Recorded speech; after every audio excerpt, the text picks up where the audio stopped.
Olá pessoal, no vídeo passado eu falei sobre o que aconteceu no Brasil até agora, como está a nossa curva até agora, e fiz uma comparação com a curva de outros países para a gente entender mais ou menos o que está acontecendo.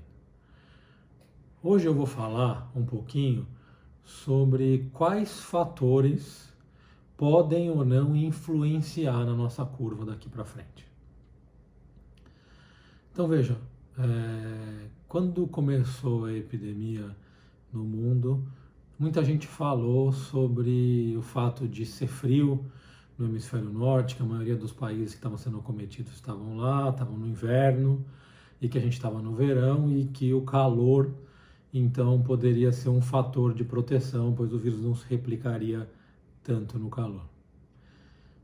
Olhando o que está acontecendo no Equador, então o Equador é o país da América Latina com o maior índice proporcional de mortes, e a cidade mais acometida é Guayaquil, e a média de temperatura dos últimos 40 dias em Guayaquil foi acima de 28 graus.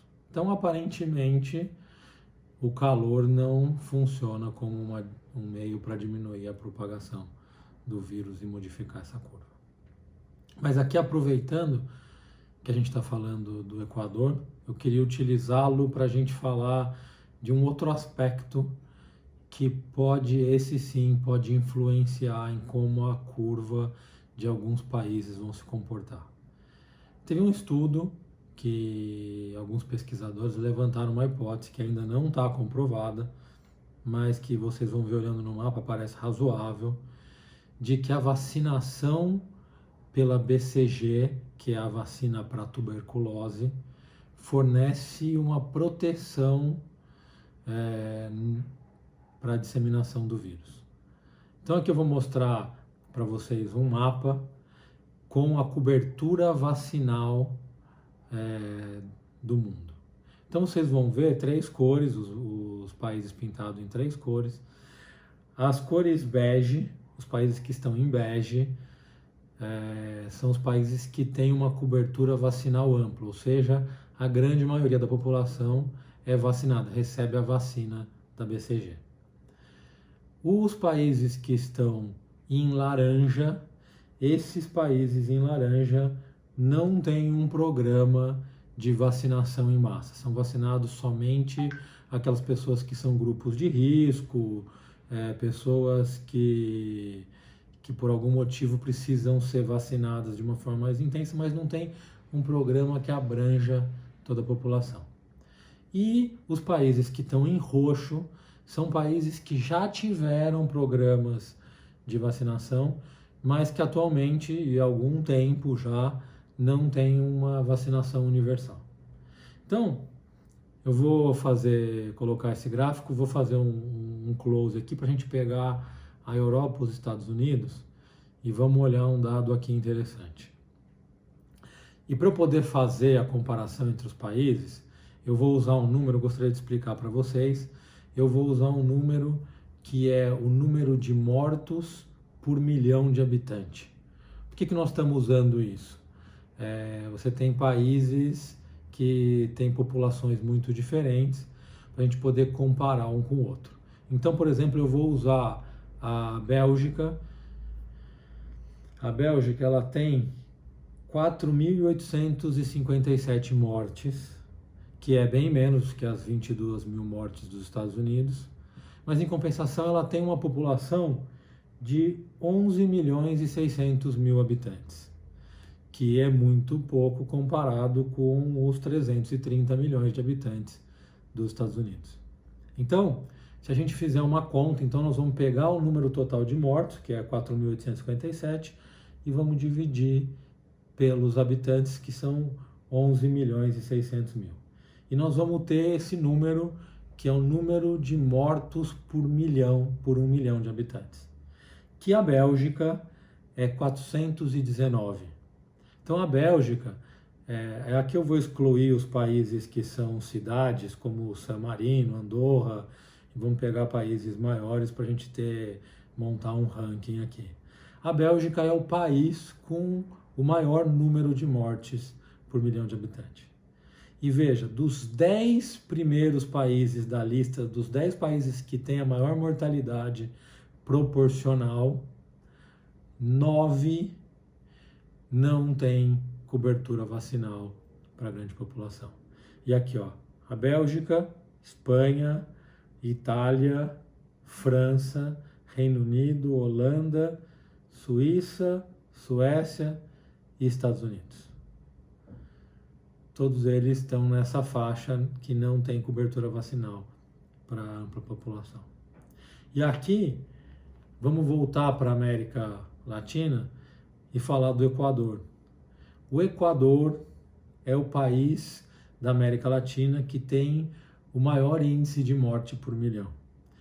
E ele é o único país da América Latina que não tem uma cobertura vacinal ampla para a sua população, para a vacina de BCG. Lembrando, lógico, então, que a América do Sul está numa fase inicial da curva em relação à Europa e os Estados Unidos. Mas, olha aqui o número, o Equador tem 23 mortes por milhão, que é o primeiro colocado da América do Sul. E o segundo colocado é o Brasil, com 9 mortes por milhão. Então, é quase o triplo a mortalidade do Equador, e o primeiro caso do Equador aconteceu depois do primeiro caso no Brasil. Então, isso pode ser um fator que pode ajudar o nosso país, já que nós temos uma cobertura vacinal grande, pode ser um fator que vai ajudar a nossa dinâmica da curva. Esses dois fatores são fatores que a gente não tem controle agora, já foi feito lá atrás, o calor, que aparentemente não muda nada, e a cobertura vacinal, que quem foi vacinado já foi vacinado. Não sabemos se vacinar agora vai mudar alguma coisa, tem trabalho sendo feito. Mas tem alguns fatores que podem ser feitos e podem influenciar na curva, que estão na nossa mão para a gente fazer. E um deles é o uso de máscara. Veja, no começo da epidemia, a ideia era que usar máscara não seria necessário. Uma porque se achava que pelo tamanho do vírus, pela forma de dispersão, a máscara não seria eficaz, e outra porque estava faltando máscara no mercado, principalmente para os atendentes, para a turma que trabalha em serviços de saúde, para o pessoal essencial. Então a conduta era não utilizar máscara. Quando que mudou isso? Alguns países, Japão, Hong Kong, Taiwan, República Tcheca, países que disseminaram o uso da máscara, aparentemente tiveram uma curva menor, um número de mortos menor do que países que não utilizavam a máscara. Então, a conduta hoje em dia é utilizar a máscara todo mundo. Por quê? A forma mais eficaz, mais eficiente do vírus se transmitir, apesar dele ficar em suspensão no ar, a forma mais eficaz dele se transmitir é através das gotículas que a gente exala ao falar, ao tossir, ao espirrar. Quando você usa a máscara, você está protegendo as outras pessoas dessas gotículas que estão saindo, e você usando a máscara, você está se protegendo também de uma forma das gotículas que as outras pessoas estão soltando. Então, usar a máscara sempre que for sair de casa, sempre que for no supermercado, todo mundo usando máscara. Essa é a conduta, isso a gente pode fazer e pode ajudar na diminuição da curva. E outra coisa que a gente pode fazer é o isolamento social. E aqui eu queria mostrar para vocês, só lembrando, que a gente trata o Brasil como um país, lógico, nós somos um país, mas pensando na questão do desenvolvimento da doença aqui, nós funcionamos como vários países. Tem lugares, estados, condições socioeconômicas que estão manifestando a curva em momentos diferentes. Então eu trouxe aqui um gráfico que está mostrando aqui, eu vou mostrar para vocês, um gráfico da evolução da curva em 5 estados: São Paulo, Rio de Janeiro, Amazonas, Paraná e Roraima. Então vocês vejam, cada um dos estados está em um ponto da curva. São Paulo é o estado que está mais avançado, seguido pelo Rio de Janeiro. E você tem aqui Paraná e o Amazonas. E Roraima, como vocês podem ver, ele nem começou a ascensão da curva. Então, o isolamento, ele tem que ser administrado, ele tem que ser utilizado levando em conta as diferenças do período da curva que cada um está. Eu estou vendo alguns lugares que não atingiu ainda, que está no começo da ascendência da curva e já está relaxando o isolamento, e lugares que ainda não tem contaminação, não temos casos, fazendo uma quarentena rígida. Então, é importante a gente entender que nós temos países diferentes, vamos dizer assim, nós temos curvas de crescimento diferentes em cada lugar do Brasil pela sua extensão territorial.